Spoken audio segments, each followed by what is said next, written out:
தானே வாழ்க்கை அட நமக்குள் இருக்கும் வெட்க புதிரை விளக்கும் விடைதான் நிலையாய் நிலைக்கும் புதிர்தான் கணக்கு தானே வாழ்க்கை அட நமக்குள் இருக்கும் வெட்க புதிரை விளக்கும் விடைதான் நிலையாய் நிலைக்கும் புதிர்தான் எண்ணாய் விண்ணாய் மண்ணாய் பொன்னாய் மனதிலும் பதிந்திடுமே நம் அறிவிலும் வளர்ந்திடுமே கணக்கு தானே வாழ்க்கை அட நமக்குள் இருக்கும் வெட்க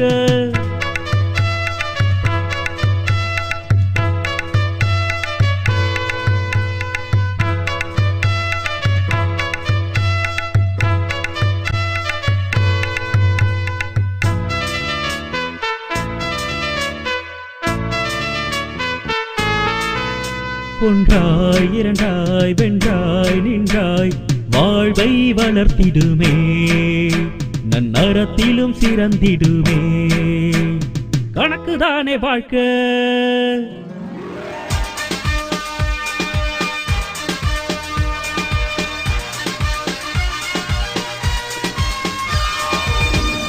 சியாமளவாணி 90.4 வானொலி மூலம் கணிதம் கற்போம். இந்நிகழ்ச்சிக்கு ஊக்கம் மற்றும் ஆதரவு வழங்குவோர் தேசிய அறிவியல் மற்றும் தொழில்நுட்ப தொடர்பு குழுமம், புதுடெல்லி. முதலாவதாக கணித வினாடி வினா. முதல் அணி, நீங்கள் உங்களை அறிமுகப்படுத்திக்கங்க. என் பெயர் பி. பாப்பாத்தி. என்னுடன் இருப்பவர் எம். பொன்னாத்தா. நாங்கள் இருவரும் ஏ அணியைச் சேர்ந்தவர்கள். இரண்டாவது அணி, இப்போ உங்களை அறிமுகப்படுத்திக்கங்க. வணக்கம், என் பெயர் தமிழ்செல்வி. என்னுடன் இருப்பவர் மாரியம்மாள். நாங்கள் இருவரும் பி அணியை சேர்ந்தவர்கள். மூன்றாவது அணி, இப்போ உங்களை அறிமுகப்படுத்திக்கங்க. வணக்கம், என் பெயர் இந்திராணி. என்னுடன் இருப்பவர் விஜயா. நாங்கள் சி அணியைச் சேர்ந்தவர். நிகழ்ச்சிக்கு சிறப்பு விருந்தினர் திருமதி எஸ். மேகலா, கணிதத்துறை உதவி பேராசிரியை, சுப்புலட்சுமி லட்சுமிபதி அறிவியல் கல்லூரி, மதுரை. போட்டிக்கான விதிமுறைகள். போட்டியில் மொத்தம் 4 சுற்றுகள். ஒவ்வொரு சுற்றிலும் ஒவ்வொரு அணிக்கும் 5 கேள்விகள் கேட்கப்படும். சரியான பதில் சொல்லும் அணிக்கு 10 மதிப்பெண்கள் வழங்கப்படும். உங்கள் கேள்விக்கு நீங்கள் பதில் சொல்லவில்லை எனில் அக்கேள்வி அடுத்த அணிக்கு கேட்கப்படும். அப்படியாக பதில் சொல்லும் அணிக்கு 5 மதிப்பெண்கள் மட்டும் வழங்கப்படும். ஒவ்வொரு அணிக்கும் ஸ்லேட் கொடுக்கப்பட்டுள்ளது. கேள்விக்கான பதிலை கணக்கிட்டு சரி செய்த பின் பதில் தெரிவிக்கலாம். போட்டியின் இறுதியில் ஒவ்வொரு அணியும் பெற்ற மொத்த மதிப்பெண்கள் அறிவிக்கப்படும். போட்டியில் வெற்றி பெறும் முதல் 2 அணிக்கு ரொக்கப்பரிசு வழங்கப்படும். 3ஆம் அணிக்கு ஆறுதல் பரிசு வழங்கப்படும். இரண்டாவது சுற்றில் ஏ அணிக்கான முதல் கேள்வி. கமலா தன் கைகளால் நீரை எடுத்து ஒரு பாட்டிலில் நிரப்புகிறாள். அப்படி நிரப்பும் பொழுது 16 முறை நீரை அள்ளினால் ஒரு பாட்டிலை நிரப்புகிறாள். இதே மாதிரி செய்தால் 5 பாட்டில்களை நிரப்ப எத்தனை முறை நீரை தன் கைகளில் அள்ள வேண்டும்? 80 முறை. சரியான விடை. ஏ அணிக்கு 10 மதிப்பெண்கள். ஏ அணிக்கான இரண்டாவது கேள்வி. ஒரு வானொலியில் ஒலிபரப்பாகும் நிகழ்ச்சி ஒன்றை கேட்கும் மக்களின் எண்ணிக்கை முதலில் 60ஆக இருந்தது. பிறகு சில நாட்கள் செல்ல செல்ல அந்த எண்ணிக்கை 660ஆக உயர்ந்தது. எனில் இவற்றுக்கிடையே உள்ள வித்தியாசம் எவ்வளவு? 600. சரியான விடை. ஏ அணிக்கு 10 மதிப்பெண்கள். ஏ அணிக்கான மூன்றாவது கேள்வி. ஒரு ஊரில் சராசரியாக ஆண்டுக்கு 52 குழந்தைகள் பிறக்கின்றனர். இதில் கால் பகுதி பெண்களாகவும் மீதி ஆண்களாகவும் பிறக்கின்றனர். அவ்வாறு இருந்தால் ஆண் குழந்தைகளின் எண்ணிக்கை எத்தனை, பெண் குழந்தைகளின் எண்ணிக்கை எத்தனை? 30 பேர் ஆண்கள், 22 பேர் பெண்கள். தவறான விடை. பி அணிக்கு தெரியுமா? 13 பேர் பெண்கள், 39 பேர் ஆண்கள். சரியான விடை. பி அணிக்கு 5 மதிப்பெண்கள். ஏ அணிக்கான 4வது கேள்வி. சரவணன் என்பவனிடம் ஒரு கூடையில் 16 பழங்கள் உள்ளன. 3 நிமிடத்தில் 2 பழங்களை சாப்பிட்டு வருகிறான். மேலும் 12 நிமிடங்களில் பழங்களை சாப்பிட்டு பின் தூங்குகிறான் எனில் அவன் எத்தனை பழங்களை சாப்பிட்டு இருப்பான்? மீதமுள்ள பழங்கள் எத்தனை? 10 பழம் சாப்பிட்ருப்பேன், மீதி 6 பழம் இருக்கும். சரியான விடை ஏ அணிக்கு 10 மதிப்பெண்கள். ஒரு ரயிலில் முதலில் 12 பெட்டிகள் இருந்தன. அவற்றில் 4 பெட்டிகளை கழற்றிய பின் 6 பெட்டிகளை மாட்டினர். இப்பொழுது ரயிலில் இருக்கும் மொத்த பெட்டிகள் எத்தனை? 14 பெட்டிகள். சரியான விடை ஏ அணிக்கு 10 மதிப்பெண்கள். இத்துடன் ஏ அணிக்கான 2வது சுற்று கேள்விகள் முடிவடைந்தன. 2வது சுற்றில் பி அணிக்கான முதல் கேள்வி. ஒரு பேனாவில் ஒரு முறை மை நிரப்பினால் 12 பக்கங்களில் எழுத முடியும் எனில் 60 பெரிய பக்கங்களை எழுதி முடிக்க எத்தனை முறை மை நிரப்ப வேண்டும்? 48 முறை. தவறான விடை. சி அணிக்கு தெரியுமா? 10 முறை. தவறான விடை. ஏ அணிக்கு தெரியுமா? 720 முறை. தவறான விடை. நம்ம கேள்வியில் என்ன கேட்டிருக்கோம்? ஒரு தடவை பேனால மை நிரப்புனா எத்தனை பக்கம் எழுதலாம்? 12 பக்கம். அப்போது 2வது தடவை மை நிரப்புனீங்கன்னா இன்னொரு 12 பேப்பர் எழுதலாம். அப்போ 12 + 12 24. தடவை மை நிரப்புனீங்கன்னா இன்னொரு 12 36 + 12 48 + 12 60. அப்போது ஒரு தடவை, 2 தடவை, 3வது தடவை, 4வது தடவை, 5 தடவை மை நிரப்புனீங்கன்னா 60 பேப்பர் எழுதலாம். இந்த கேள்விக்கு 3 அணிகளும் தவறான பதில் தான் சொல்லியிருக்கீங்க. பி அணிக்கான 2வது கேள்வி. ஒரு மைனா ஒரு நிமிடத்தில் 10 மரங்களில் தாவி தாவி குதிக்கிறது. அப்படியெனில் 15 நிமிடத்தில் அந்த மைனா எத்தனை மரங்களில் தாவி விளையாண்டிருக்கும்? 150 மரங்கள். சரியான விடை. பி அணிக்கு 10 மதிப்பெண்கள். பி அணிக்கான 3வது கேள்வி. ஒரு சட்டையில் 7 பட்டன்கள் இருக்கின்றன எனில் 9 சட்டைகளில் எத்தனை பட்டன்கள் இருக்கும்? 63 பட்டன்கள். சரியான விடை.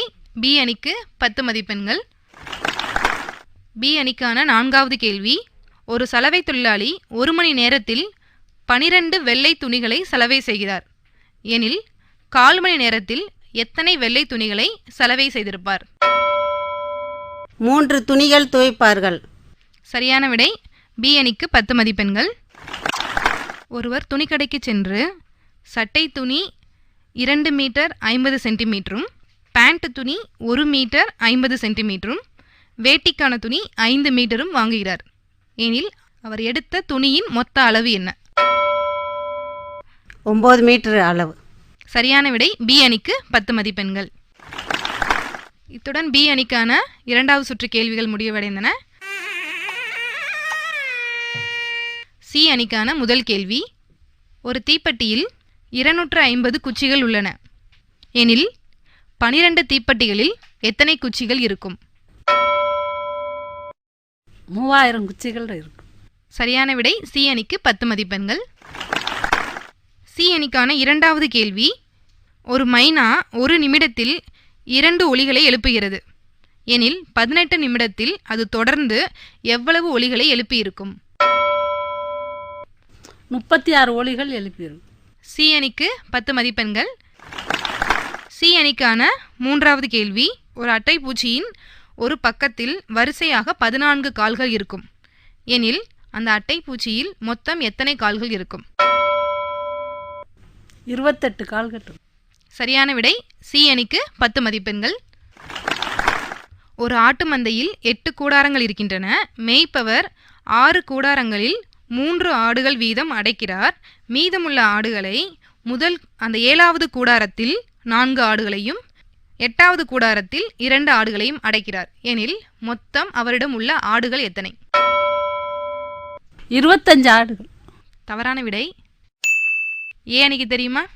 24 ஆடுகள். சரியான விடை. ஏ அணிக்கு 5 மதிப்பெண்கள். மணி என்பவர் துணிக்கடைக்கு செல்கிறார்.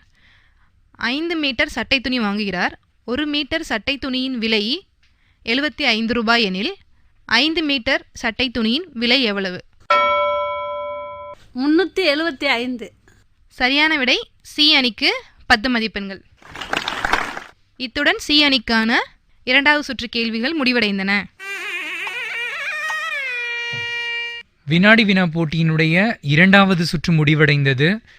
இந்த 2வது சுற்றில் டீம் ஏ 45 மதிப்பெண்கள் வாங்கியிருக்கிறீங்க, டீம் பி 45 மதிப்பெண்கள் வாங்கியிருக்கிறீங்க, டீம் சி 40 மதிப்பெண்கள் வாங்கியிருக்கிறீங்க. இதுவரை நீங்கள் கேட்டது கணித வினாடி வினா. வினாடி வினா போட்டியின் அடுத்த சுற்றுகளை இனிவரும் பகுதிகளில் கேட்கலாம். சியாமளவாணி 90.4 சமுதாய வானொலியில் கணித வினாடி வினா, நாடக கணிதம், கணித கலந்துரையாடல், கற்றலும் கற்பித்தலும், களப்பணியில் கணிதம், தொலைபேசி வழி நேரடி கணித கலந்துரையாடல், இது போன்ற பல பகுதிகள் வானொலி மூலம் கணிதம் கற்போம் நிகழ்ச்சியில் கேட்டு பயன்பெறலாம்.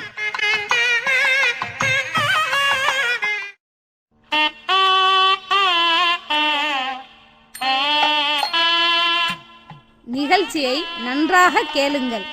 ஒளிபரப்பான நிகழ்ச்சிகள் குறித்து மாதந்தோறும் கேள்விகள் கேட்கப்பட்டு சரியான பதில் கூறுபவர்களுக்கு பரிசுகள் வழங்கப்படும்.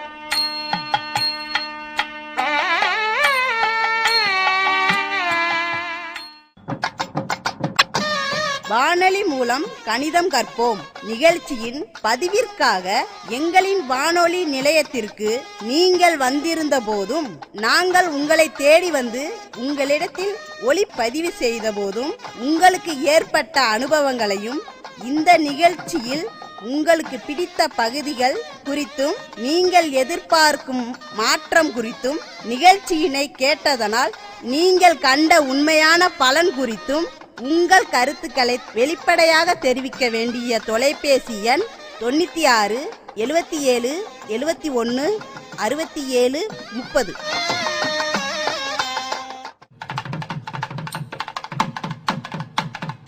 வானொலி மூலம் கணிதம் கற்போம் நிகழ்ச்சியில் இனி நீங்கள் கேட்க இருப்பது நாடக கணிதம். இந்நாடகத்தின் தலைப்பு தங்கமான உறவு. இதில் பங்கேற்பவர்கள் பொன்னம்மாவாக வைரசாந்தி, கண்ணம்மாவாக முருகேஸ்வரி. நாடக கதை எழுதியவர் ஆனந்த்.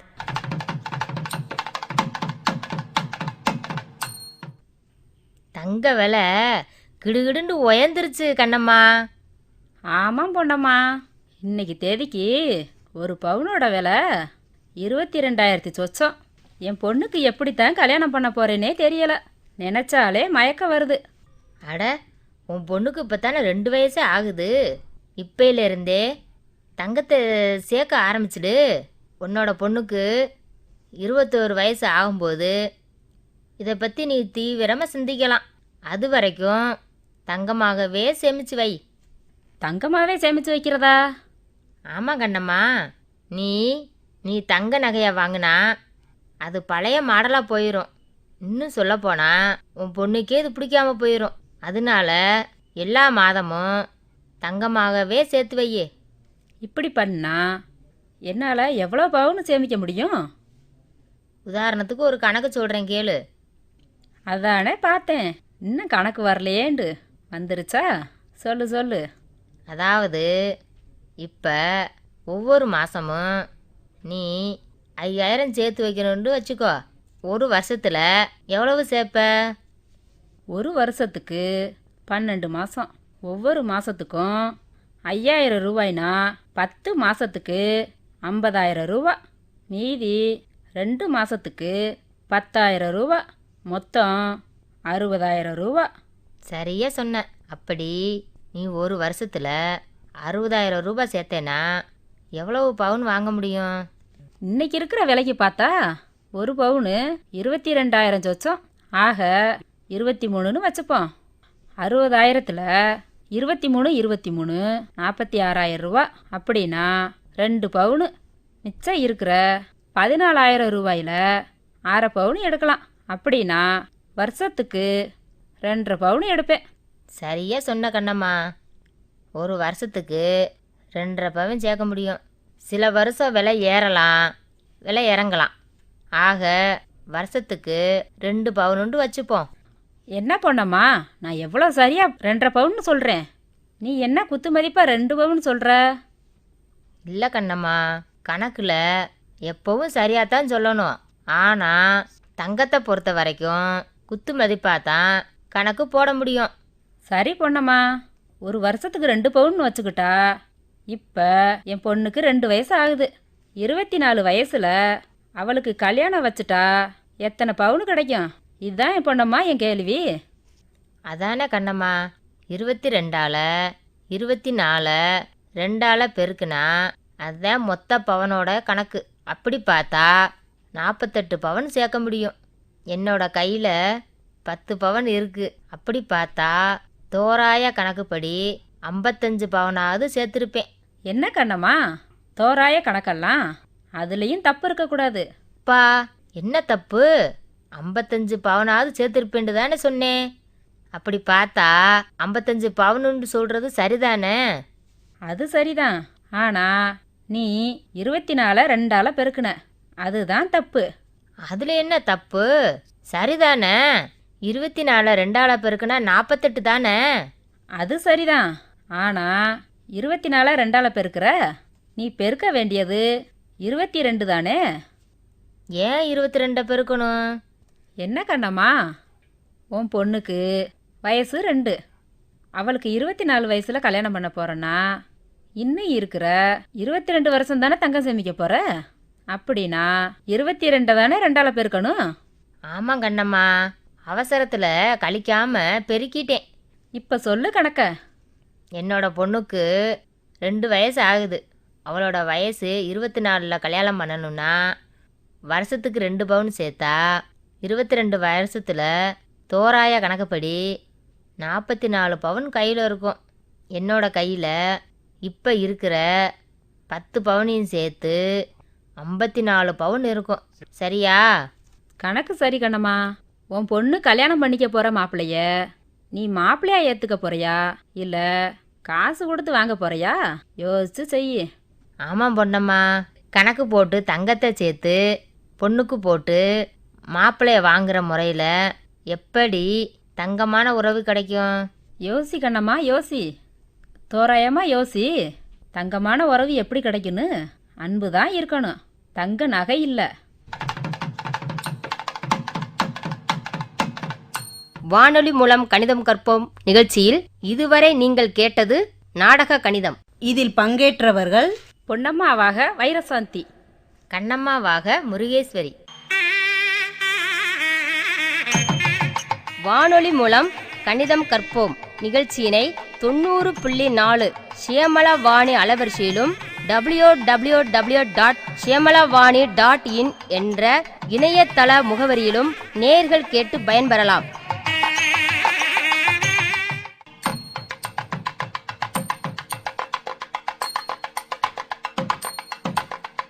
வானொலி மூலம் கணிதம் கற்போம் நிகழ்ச்சிகளை www.i-radiolive.com என்ற இணையதளத்தில் நேர்கள் நிகழ்ச்சிகளை எப்பொழுது வேண்டுமானாலும் பதிவிறக்கம் செய்து கேட்டு பயன்பெறலாம்.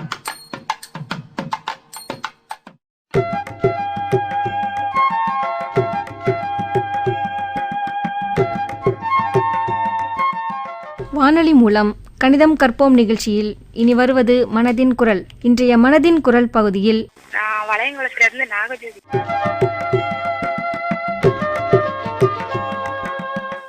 வணக்கம், நான் வளையங்குளத்திலிருந்து நாகஜோதி பேசுகிறேன். நாங்கள் இங்கே வந்து கணக்கு சம்பந்தமான நிகழ்ச்சிகளில் கலந்துக்கிறதுக்காக வந்தோம். அந்த நிகழ்ச்சி வந்து எங்களுக்கு ரொம்பவும் பயனுள்ளதாக இருந்துச்சு. அவங்க கேட்ட கேள்விகள் எல்லாம் மக்களுடைய அறிவுத்திறனை சோதிக்கிற கணக்கு எப்படி தெரிஞ்சிருக்காங்க, கிராமப்புறங்கள்ல இருக்கவங்க அப்படின்றத பத்தி கேட்டு தெரிஞ்சுக்கிட்டாங்க. எங்களுக்கு எந்த அளவுக்கு அதை பற்றிய விழிப்புணர்வு இருக்கு அப்படின்றதையும் தெரிஞ்சுக்கிட்டாங்க. நிறைய பேருக்கு அடிப்படை அந்த கணக்கு சம்பந்தமான அறிவுகள் இல்லைன்றத தெரிஞ்சுக்கிறதுக்காக தான் இந்த நிகழ்ச்சி வச்சிருந்தாங்க. நாங்கள் 3 டீமாக பிரிஞ்சு எங்களை தனித்தனியா கேள்விகள் கேட்டாங்க. அது ரொம்பவுமே பயனுள்ளதாக இருந்துச்சு. அடிப்படையா நான் எங்க கிராமப்புறங்கள்ல பூ வியாபாரம் நடக்குது, அதை பத்திய இதுகளும் கேட்டாங்க. எவ்வளவு கொடுப்பீங்க, எவ்வளவு வாங்குவீங்க, எவ்வளவு படி அப்படின்றத பத்தியும் தெரிஞ்சுக்கிறதுக்காக வச்சிருந்தாங்க. உங்க கூட உங்களுக்கு ஓரளவுக்கு அந்த கணக்கு சம்பந்தமான அறிவு இருந்தது.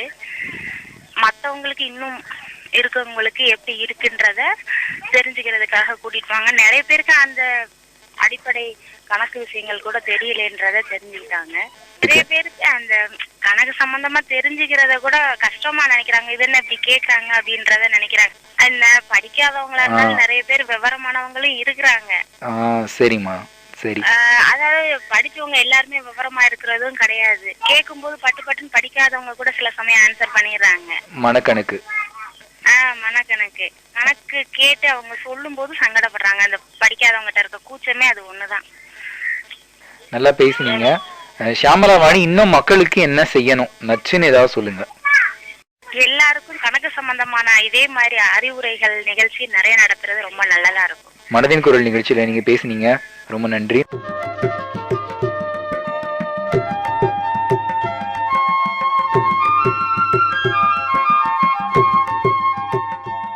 நேயர்கள் இதுவரை கேட்டது மனதின் குரல். இன்றைய மனதின் குரல் பகுதியில் பங்கேற்றவர் வளையங்குளத்திலிருந்து நாகஜோதி. ஷியாமலா வாணி 90.4 சமுதாய வானொலியில் கணித வினாடி வினா, நாடக கணிதம், கணித கலந்துரையாடல், கற்றலும் கற்பித்தலும், களப்பணியில் கணிதம், தொலைபேசி வழி நேரடி கணித கலந்துரையாடல், இதுபோன்ற பல நிகழ்ச்சிகள் வானொலி மூலம் கணிதம் கற்போம் நிகழ்ச்சியில் கேட்டு பயன்பெறலாம்.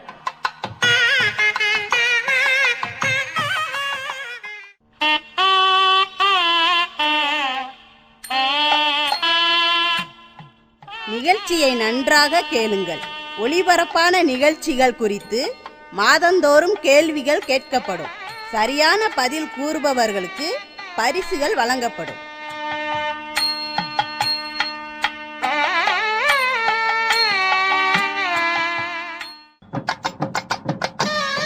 வானொலி மூலம் கணிதம் கற்போம் நிகழ்ச்சியின் ஒளிப்பதிவிற்காக எங்களின் வானொலி நிலையத்திற்கு நீங்கள் வந்திருந்த போதும், நாங்கள் உங்களை தேடி வந்து உங்களிடத்தில் ஒளிப்பதிவு செய்த போதும் உங்களுக்கு ஏற்பட்ட அனுபவங்களையும், இந்நிகழ்ச்சியில் உங்களுக்கு பிடித்த பகுதிகள் குறித்தும், நீங்கள் எதிர்பார்க்கும் மாற்றம் குறித்தும், நிகழ்ச்சியை கேட்டதனால் நீங்கள் கண்ட உண்மையான பலன் குறித்தும் உங்களின் கருத்துக்களை வெளிப்படையாக தெரிவிக்க வேண்டிய தொலைபேசி எண் 96 77 71 67 30.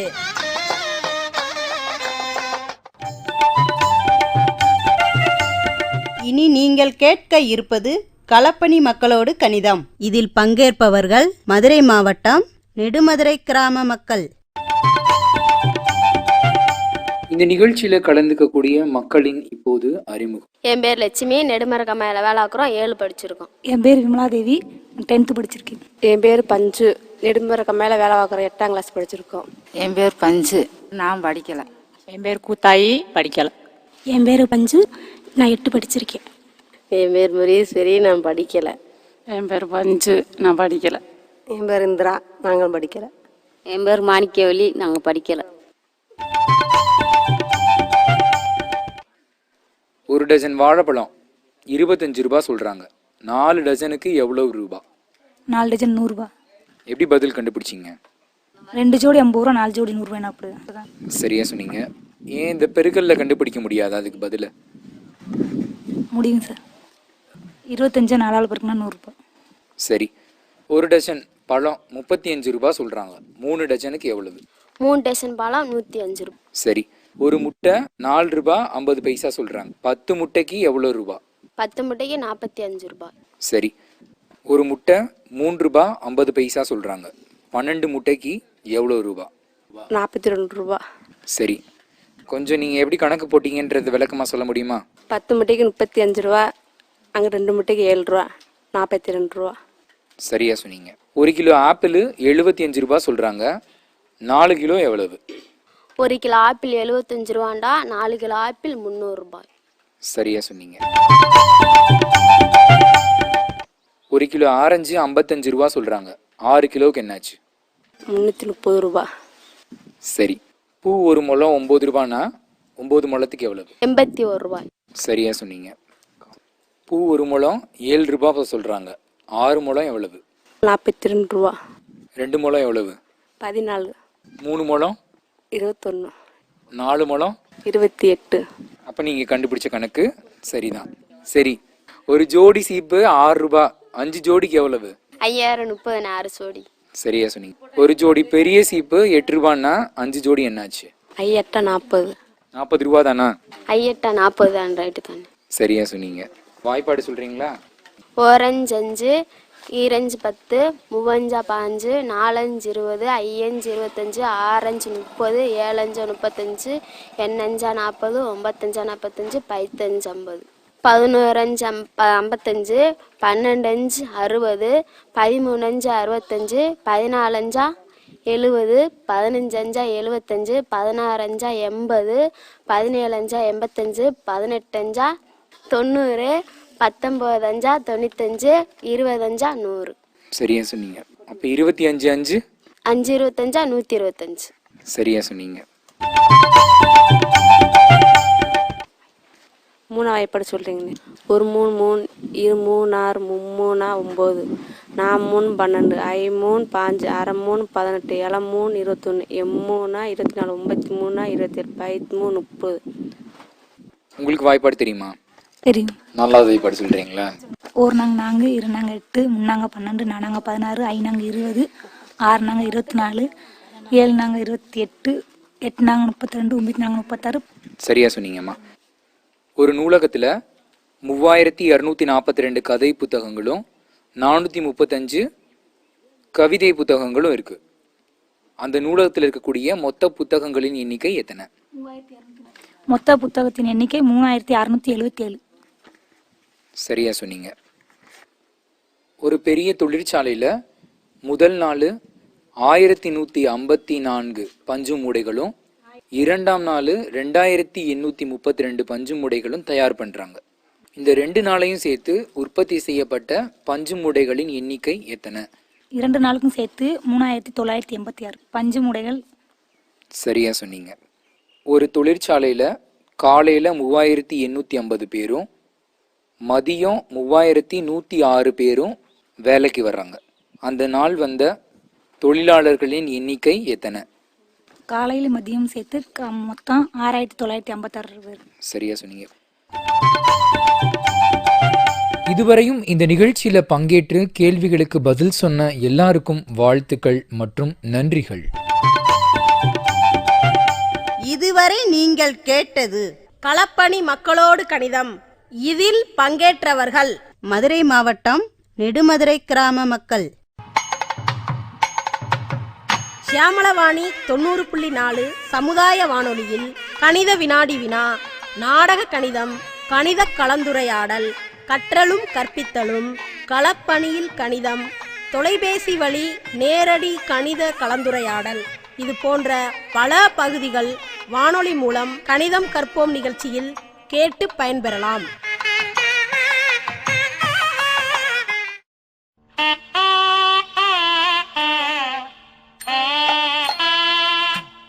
நிகழ்ச்சியை நன்றாக கேளுங்கள். ஒளிபரப்பான நிகழ்ச்சிகள் குறித்து மாதந்தோறும் கேள்விகள் கேட்கப்பட்டு சரியான பதில் கூறுபவர்களுக்கு பரிசுகள் வழங்கப்படும்.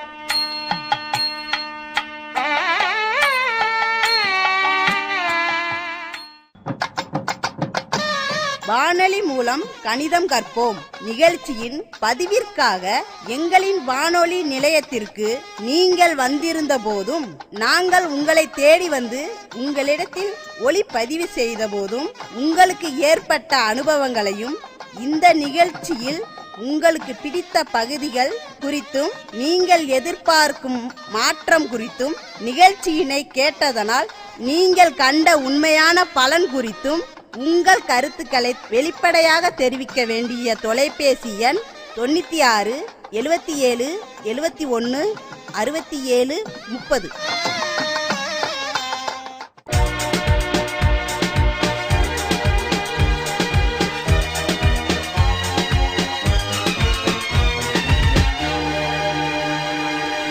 சியாமளவாணி 90.4 சமுதாய வானொலியில் இதுவரை நீங்கள் கேட்டது வானொலி மூலம் கணிதம் கற்போம்.